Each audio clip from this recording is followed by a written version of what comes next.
DJ DeSantis, Julie Kenzie, Memorial Hall, Kansas City, Kansas. Young in the black with purple print. Nice right hand early on, but she did kind of lean back a little bit, didn't push into it. I think it's because she favors. Seems very calm, very composed here, but she's got a higher. One thing that Young said about the first meeting is the draw for the tournament was done the night before the actual fight, so this time there was actually a camp, a point of emphasis in shading here on the feet, taking the lead leg of Sue Ultima. Takedown attempts here. Shows that she was in early in the first fight, one hook in. You can see she's already digging underneath the head, making him both hooks. I think this is a smart thing to do. I think, strategically, you want to really be inside on that taller fighter. You see, the Shanimal is grabbing at that wrist, trying to get control, trying to tip her over the top. Trying to figure out what that right leg of Sue Ultima's doing. Really digging in there for a hook, I think.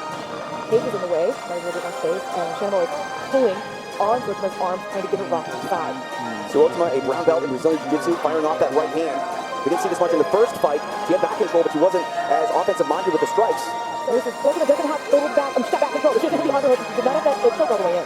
Left hands here by the Finn. Even though she's working jiu-jitsu positions, she's looking to do damage with her strikes. I don't see Perez throwing as many strikes or even looking to throw as many strikes. And is that because Salcedo was overwhelming her, or is it because she doesn't feel the position is secure enough to land the punches? It is exactly my thoughts that, it's not very often you see somebody from the bottom being the aggressor with the strikes, but it just seems like the mentality that Salcedo has come out here with is that I don't care where we are in this fight, I'm going to hurt you. And this is so different than their pre-fight demeanor, right? Salcedo looked so dainty and happy to be in there. And now she's all so about vicious. 4 feet. She's so tiny, but not her spirit. Her spirit is as large in display as ever here inside the Invicta cage. I think you said in the pre-fight that she was, talking about fighting with her husband. And I'm like, were they training or were they fighting? Because this woman is violent. But whatever it is, it's working. She has a great game plan and beautiful skill set on display tonight. Look at those elbows. Triangle locked up again here for Salcedo. This is really tight here, though. The arm is all the way. One of the things Palacios told us about this matchup with Hernandez is I need to be faster. She's very fast. I need to be faster. You can see some quick footwork from Palacios now.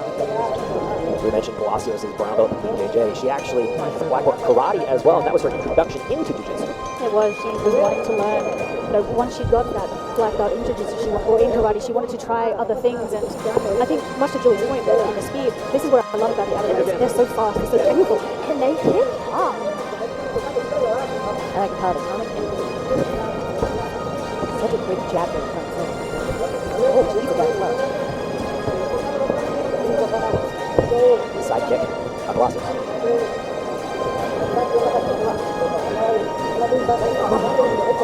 Head up punches in that combo. Body shot. Nice roll. Jab up the face. Or utilizing head with the pin down, Palacios from the side to side.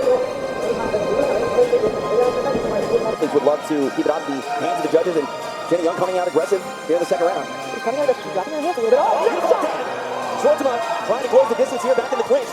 there. And she knows she wants to get more substitution, but then again, both on her back, this time on their feet. Now I'm throwing back elbows, they're very messy. I like the way Sotoma's wrapped up over the hip, but she's got to get her hips in a better position, or she's going to end up on bottom. You can see she's working to take the back once again. Young's back up on her feet now. Brazilian Jiu-Jitsu brown belt, Young a blue belt, and we saw Suotama almost willing to end up on bottom to get the fight to the ground and induce a scramble, and still in control of this back. And you can see Young was looking for a switch right there. She's looking for a way to turn the position around. As she does that, she gets very tall, and so that does kind of give up more position. And wrapping around the head there actually puts her in, she is squaring up. She is trying to get to a belly-to-belly position where she can use her hips more, but that does give up that double leg right there, DJ. I don't know if Suotama's quite deep enough for that. It looks like not. Nicely done here by Young to remain on her feet and not allow Suotama to get the fight to the floor and take her back as she did in the first round. Yeah, Young's counter wrestling there and keeping her leg split is very good. You can see Suotama's really driving hard on that, looking for trips and looking for tie-ups. And it's just kind of a matter of balancing on that leg and balancing with that cage. Really pushing the head down is smart. More grip there briefly, now back in space. Young firing that left hand, that's what she stunned Suotama with earlier. Now the Finn goes for that takedown once again. She goes for the takedown, but she's not. She needs to come up on that. She's had more hips behind it. Young tried to cross-face her with a completely successful, but she wasn't able to get her hips free, and now Suotama's in a bad spot, and she's sitting through into her guard. You see a lot of blood on her hands right there? She's turning into that single leg. Young is able to kind of muscle her around. Young needs to free. Oh, nicely done. Back in space, you see the blood flowing from Suotama's face. Young having a lot of success here in round number 2. And Shannon really roughing her up, really handling her right there. I like the way I like the way she makes that jab and upward jab kind of freestyle. Is able to split Suotama's guard and is also able to set up an overhand kind of a more rock style punch. You can see Young's confidence growing here on the feet. She's had a lot than what it is to Finn. That isn't bloody, but she's still looking, and she's still looking to be in it. Yeah, it's hard to see what she's trying to set up exactly. She's almost waiting for the right opportunity to jump in there, and I think she's got to make those opportunities. Now Suotama trying to get control of the offensive minded Shannon Young. And this is where Young is probably really trying to make a statement. She's got to be careful of those feet. She's got to make sure she gets into good position. Because Suotama's tricky off of her back, and she can set up those arm bars and triangles there. So Young's got to keep her hips down. And, if you notice, she's trapping that arm a little bit. Final 10 seconds of the second round. Big strikes there. Shannon Young coming alive, striking at will. 10 minutes in the books. What a rallying. If given the opportunity, Suotama's going to try to be a backpack again. Suotama is a savvy veteran. But now on the bottom here of Young, immediately trying to frame up this armbar. Wow. Suotama might be business. Young trying to fight the leg there.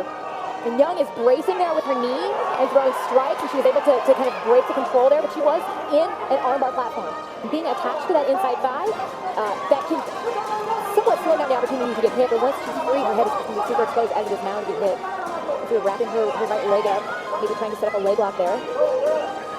Really doesn't, I think, have enough juice or enough leverage to do anything done right there. That could be wrong. Another solid round being turned in here by Shannon Young. Suotama has less than 40 seconds to get this fight back in her possession, but the Shanimal in full Shanimal mode, I guess. She really is, and you can see she's walking right over them. Beautiful read there. Huge power in those hands. Even if they're even if they're hitting the glove sometimes, it really sends a message and puts a lot of shockwave through the head. This is a great fight. A huge statement being turned in here by Shannon Young. Final 10 seconds of the fight. Suotama covering up. Marcia Silva taking a look. She's covering up, and now her back is taken. It's a total reversal, and we saw in the first round. 15 minutes in the books.